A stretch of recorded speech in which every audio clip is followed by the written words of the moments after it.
Ang tanong, saan nyo po ito nakuha? Meron po ba tayong provenance na dala na ito ay pag-aari ni Nardong Putik? Kasi, sige, magkano nyo ba ito balak ibenta?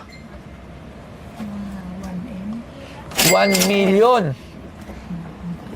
1 million pesos! 1 million.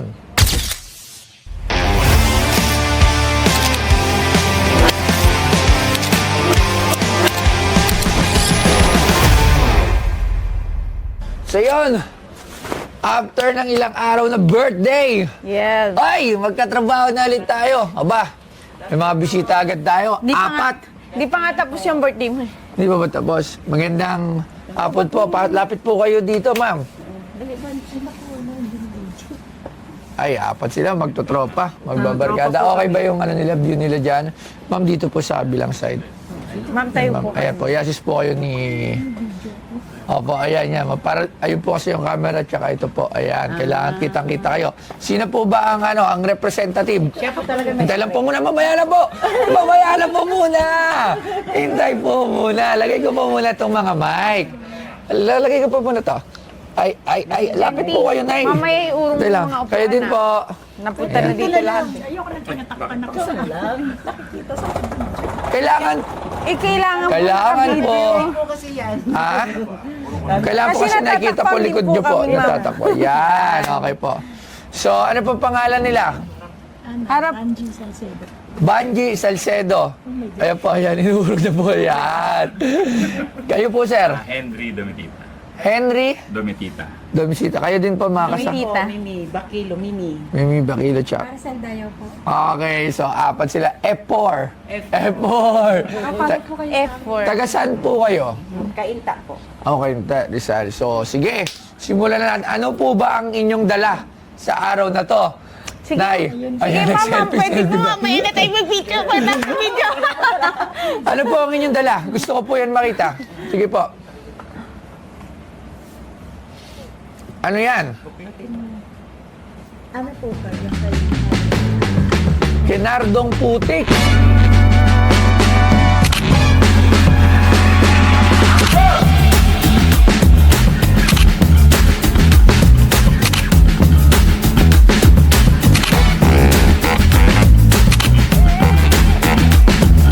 Leonardo Manicio o Nardong Putik ay pinanganak sa Dasmariñas, Cavite noong taong 1925.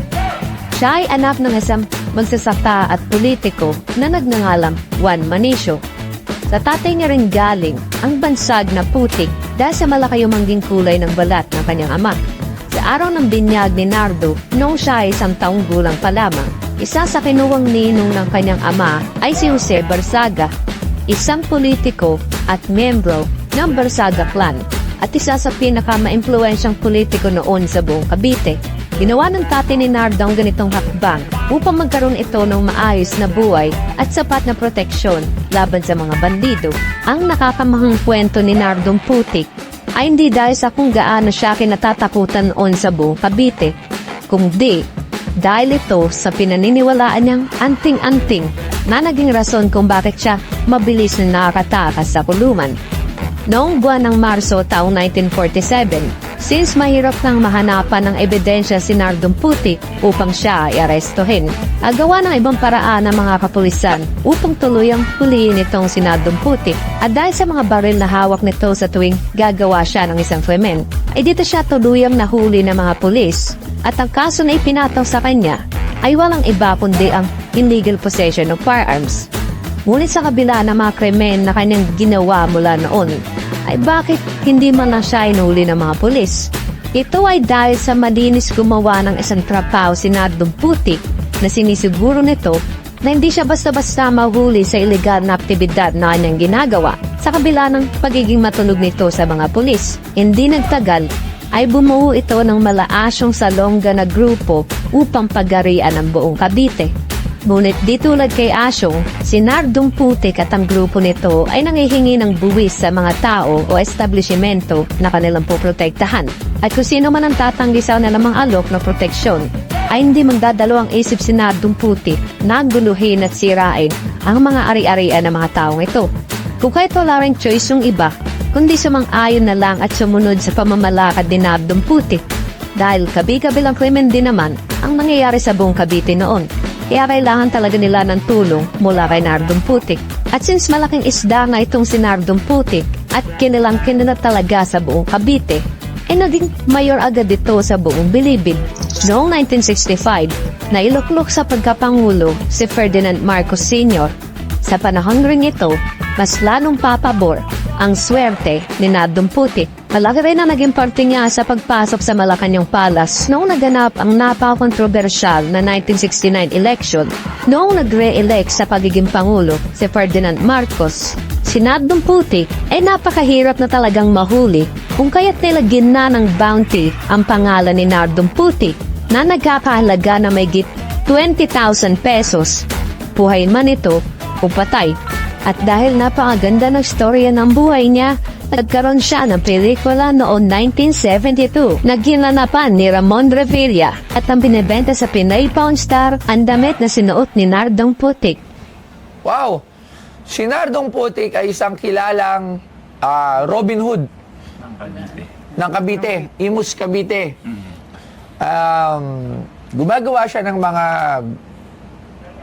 masasama, mga krimen, pero tinutulong niya din. Yun yung bio niya, yung history. Isa siyang Robin Hood sa Cavite. Pero kasi nga, when you say Robin Hood kasi, it came from sama-sama. So, ngayon kasi hindi na pwede yung Robin Hood style. Kasi, kumbaga, kahit gumawa ka ng mabuti at galing sa masama, masama ka pa rin. Alright? Pero kasi nung time na yon, yung mga time ng ganun dati, meron ganun mga nagiging hero pa nga yun sila sa mga lugar nila kasi mga natutulungan nila. Pero hindi rin ako sure kung ano pa yung ginagawa ni Nardong Putik, pero syempre well known yan sa Cavite dahil taga Cavite tayo, right? So titingnan natin. Wow, ano to? Mga Latin word to no? Yes. Latin word. Pwede ba kontakin nyo si Sir Angelo? Ha? Ano na? Ilang ako nagbibideo din siya. Okay, so mga Latin word Ma'am, to lapit po kayo dito para makakaya na rin. Mga Latin word. Mamaya po ang pipicture-picture tayo tsaka magbibideo-video ha. Kami po muna. Wow. Ang tanong, saan nyo po to nakuha? Siya po Ano po yan kasi yung may dati akong among manghuhula na hinuhulaan niya yung mga apo niya. Ni Nardong Putik. Parang ibinayad po siya doon sa aming manghuhula siya. Binayad sa manghuhula. Oh, ba't ba ako naka-shades? Dala mo. Shades ko pag mga chicks. Okay. Siguro may chicks na. Oo, Tago siya. ka. Alam mo na, no? O, ba't mo itatago?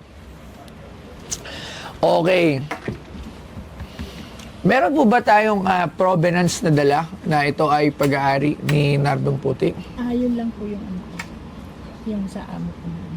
Sinabi lang ng amo niya. Pero kasama ko na nang binigay ko. Kasi siya yun. Ako yung kanang kamay niya. Kasi, sige, magkano yung ba ito balak ibenta? 1M. 1 million. 1 million pesos! 1 million. Sinaservisyo po namin ko sa Banahaw. Ang every all week. Every nagpupunta po kami weekly. Weekly. Parang yung ano, asan na yung expert natin na yon? Yung kausap natin ng isang beses, yung nag-oorasyon. Oh, yes. Si ano bang binenta sa atin nun? Family. Ha? Holy Family. Holy Family. Hanapin mo yung contact number nun. Hanapin mo yung ma'am, pwede po ba alam mo yun, nakatalikod niyo lang po ako nakikita sa ating camera. Camera shy talaga Camera shy talaga. 1 milyon sa t-shirt ni Nardong Putik. Kasi paano natin masasabi na t-shirt to ni Nardong Putik? Katsa. Sinusuot niya to pag ano niya. Pag Kaya hindi siya tinatawa pag nasa putik siya, hindi siya tinatamaan. ng bala. Suot niya to. Base sa kwento nila. Base sa kwento nila, tama. Oo. Sa kwento ng apo, tama. ECT na hawak namin. Yes. Kumbaga kasi. Oo, kasi ito, katsa to eh. Tinahito. Ayun. Galing ni Kuya. Kaya siniservisyo Siguro namin sa yung Banahaw. tela, tsaka yung pagkakasulat yun. Pwedeng, O, yung- Hindi naman yan, gano'n na siya katagal. Yes. Yung patina din ito, malalaman din natin kung gaano katagal. Tsaka yung tela. Yes, pero malalaman din natin na matagal na to. Mukha namang matagal na to dahil dun sa itsura pa lang. Yes, oo. Ni Ma'am Banji, nasa 20 to 25 years na yun sa kanya. 20 to 25 years. Sa kanya. Oo. Nawala Ang, na nga yung amo ko eh. ano na? Nawala na nga yung amo kong manghihula. Medyo naging famous nung araw yon yung dating Concepcion pinag-ingat niya Rizal. na reader ng Cardona Rizal. Ano pong pangalan? Ano, Concepcion Garcia. Famous siya na reader Manghula ng nila araw. Marcos yun. Ano pa? Manghula nila. Manghuhula rin nila Marcos. Wow. Kasi ang problem dito kasi, hindi nga natin malaman talaga. It's just based on story eh. Hindi ba makita si ma'am? Ha? Ayaw magpakita ni ma'am, hayaan mo na. Lahat ng camera. Ayaw magpakita ni ma'am. Hindi natin malalaman kung talaga bang ito ay gamit ni Nardong Puti. Kasi pwede natin sabihin to sa lahat na gano'n. Pero sa mga bagay-bagay kasi, kailangan natin ng provenance, kailangan natin ng authenticity. Paano natin ma-authenticate?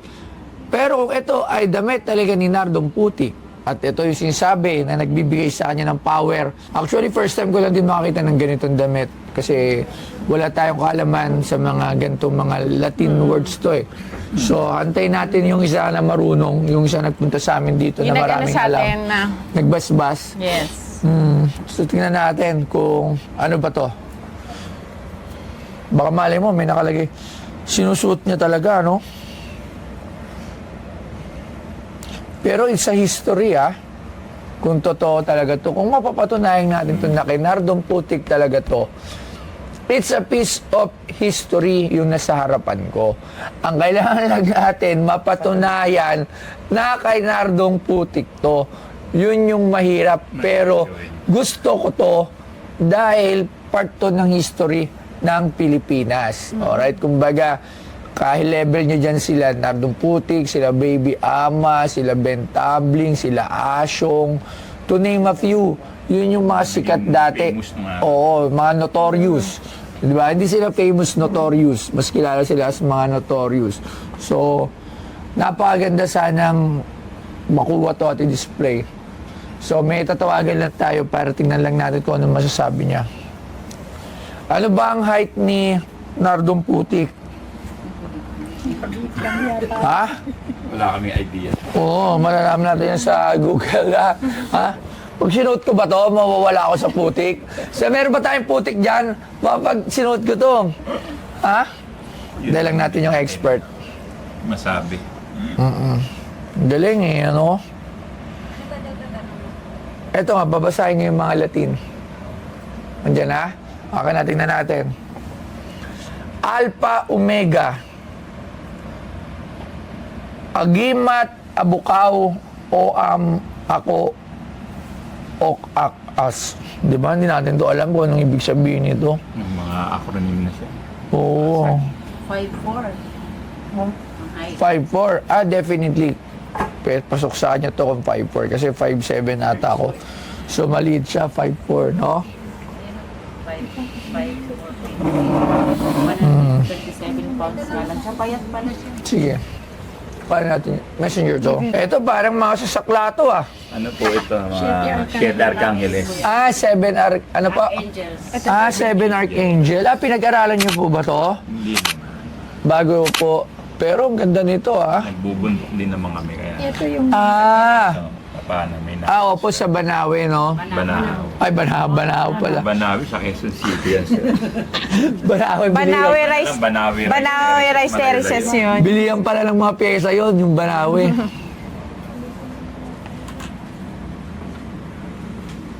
Meron kayong mga idea dito sa mga nakasulat. Sige po, sampulan natin, sir. Explain nyo nga po sa akin, dito po tayo sa harapan, sir. Wala po akong ano rito. Yung nasa likod po kasi sir. Sige po, yung sa likod. Ito po, ano po ito na Siete Arcángeles. Tapos ito po yung apat na poder. Kung tawagin po. Kumbaga apat na sulok ng mundo. May mga poder po. Ano po yung poder? Nag-iingat po sa bawat sulok ng mundo. So ito, Ito po, itong apat po na yan. Poder po yan. asa po isa? Isang angel, Po. kerubel. Apo, yan po. Kerubel, ano po tawag dito? Ito po yung 7 arkangeles na kada araw na nag-iingat sa araw. Yan po yung obra dyan. Medyo ano po kasi, medyo maselan. Saan ba si Yeah. St. Michael? Si Ayan, Michael. ito si St. Michael. Opo, kilala ko pa yun si Michael lang. Tapos ito, apat po na poder yan. Kasi, Ito yung ano, tupa. no, so kung sa kada dasal po kasi, yung dasal natin, lagi yung may susi.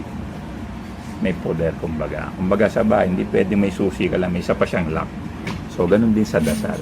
Oo, Pag kailangan dasal, ma-unlock niya muna yung oo, apat. may poder ka bago to sila gagana. Ganun po yan. Ganun. Matanong ko po ba, kayo po ba ay naniniwala sa ganito? Nagbubundok po kami at gumagamit din po kami ng ganito. Totoo po ba to? Sa naniniwala po, sa ito po paniniwala, ito hindi sa- po. Oo nga po. Ako hindi po ako nagdududa or ano. Gusto ko lang po malaman kasi ako wala akong kaalaman dyan. Saka yung mga ganito pong sulat, kung pupunta ka naman ng Banao, marami namang ganito na makikita ka. Kaya lang, yung gantong pagkakabaybay, medyo talagang rare ito. Itong gantong baybay, pagkakabuo. Sa kanya ko nga lang to nakita. Pero pag pumunta kayo ng Banao, may mga makikita kayong obra na nandun. Kaya lang, hindi ka nakatitiyak doon sa mga nakasulat. Kung totoo. Oo. Kasi yung iba, alam mo naman ang dasal, minsan binabago, nililimbag nila, hinahati-hati nila. Ikagaya nito kasi matagal na nga siya. So, kumbaga sa pagkakasulat.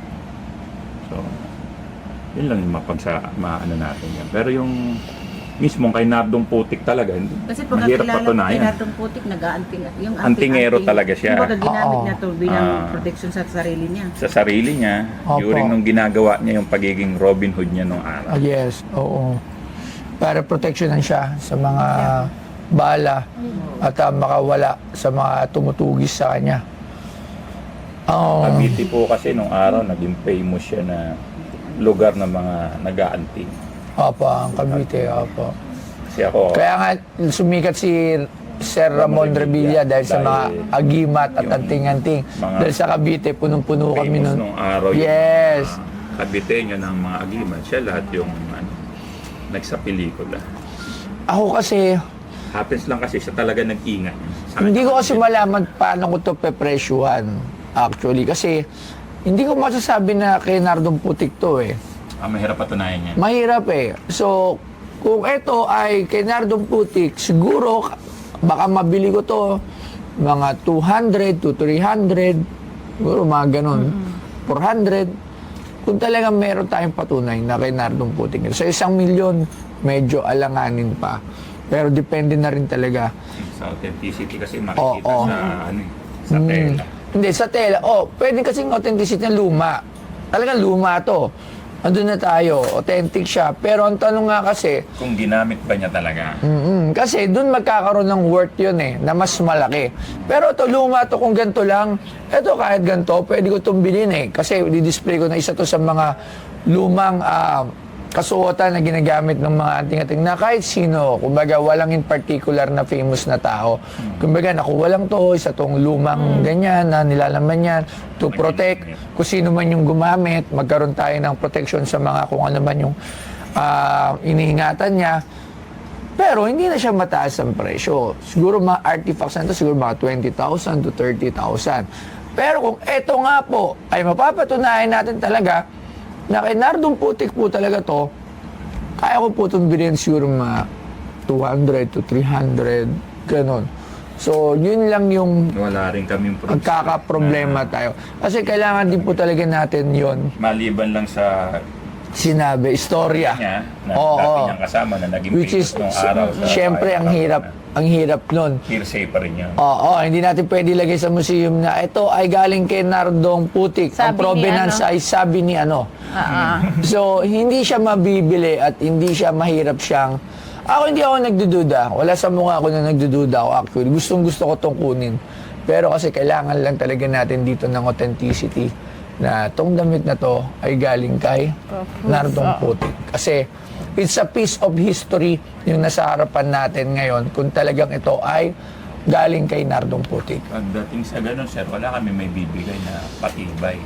Tunay na Ayun. Maliban lang doon sa istorya, no? Pinanggaling. O kaya kahit may lumang picture lang, nasuot niya yan, no? Mga ganon. Or, di ba? Yun yung mga ganong provenance eh. Ano ba yung mga apo niya? Oo, kaya ko itong bilhin ng ganong mataas na presyo. Kasi talagang, ano to, History talaga. history to. This is an history. Filipino history. Hindi lang ibang lahi. Yung mga ganito yung mga gusto kong makuha. At may pakita sa mga bata natin na generation. Kasi yung iba, hindi na nila kilala yan. Sila Nardong Putik, syempre, di ba? Pero it's part of our history, si Nardong Putik. So, sa ngayon, ma'am, hindi tayo magkakasundo dun sa price nyo. At ayoko rin itong tawaran ko kasi kung bibiling ko lang to na as ganito without the kwento of Nardong Putik. Kumbaga, bibiling ko lang to dahil luma siya. Baka may Yung- mga kamag-anak pa si Nardo. Oo. Kaya ngayon yan, sabi ko sa kanya. Yun lang eh. Siguro the price for this, kung ako siguro bibilin ko to, risk. I will just take a risk. Kasi syempre, ang hirap din naman po talaga. Kasi pwede naman marami rin ito eh. Katulad nga sabi niya, di ba, sa Banahaw. Banahaw, sir. Maraming mga ganyan-ganyan na ibang-iba. So, malay mo ba kung yun, ginawa lang ng isang tao. Tapos, pinatagal lang. Pinatagal. So, anong worth nun? So, it's just a lumang gamit. Di ba na may gantong mga tawag dito? Ano po bang script to? Latin, di ba? So, ang halaga lang noon, 10,000 to 20,000. Yung mga luma na nag-produce yung dati. So, sana po naintindihan niyo po ang aking explanation. Kala ko kasi meron tayong katibayan na kay Nardong Putik to. Talagang excited ako dito actually. Oo, Yung sabi kanino ko. tinitingnan. Oo, actually gustong-gusto ko to kasi ang ganda nitong ipakita sa mga mapupunta dun sa ginagawa naming bagong shop, yung mga bata. Sino ba yan? Bakit ganyan yan? Ang sarap lang ikwento na si Nardong Putik. Ano sabi? Wala. Nung araw yan, sir, medyo mahirap talagang kukunan ng picture yung mga ganyang famous. Ay, oo. Isa silang ganyan. Anting-anting, ibig sabihin, nakatago siya. So, kung magkakaroon ka man ng picture na meron siya shot na ganyan, napaka-rare din nun. O, kaya doon talaga, pwede na yun. Baka mga 1,000,000. Ng araw, Ako, kahit naman puso ang technology. O, ako, magkaroon lang to ng provenance. Siguro kahit kalating milyon kaya ko. Pwede ako sa 500,000. Pinakamaganda maghahanap din kami. O, ng provenance talaga. Kasi kailangan po talaga yun eh. Hindi ko... Tanong lang kung may buhay pa kaya sa mga... Kamag-anak. Malay nyo. Kaapu-apuan. Malay nyo, pag napanood to, may kaibigan o... Ilang taon na ba si Nardong Pwede Putik magpatuloy, ngayon? di ba? Ngaw. Ilang taon na ba siya ngayon? Kung buhay pa siya, ano bang 19, tinan mo nga. Kasi malay mo, di ba? O, sa mga taga Cavite dyan. Yan, di ba? So, Nardong Putik.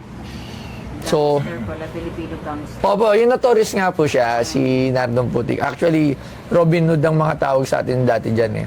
Gumagawa sila ng masama, tapos tinutulong nila kasi mahirap lang sila. So, ganun yung ginagawa nila. Ilang taon na? 102 years old? Yan.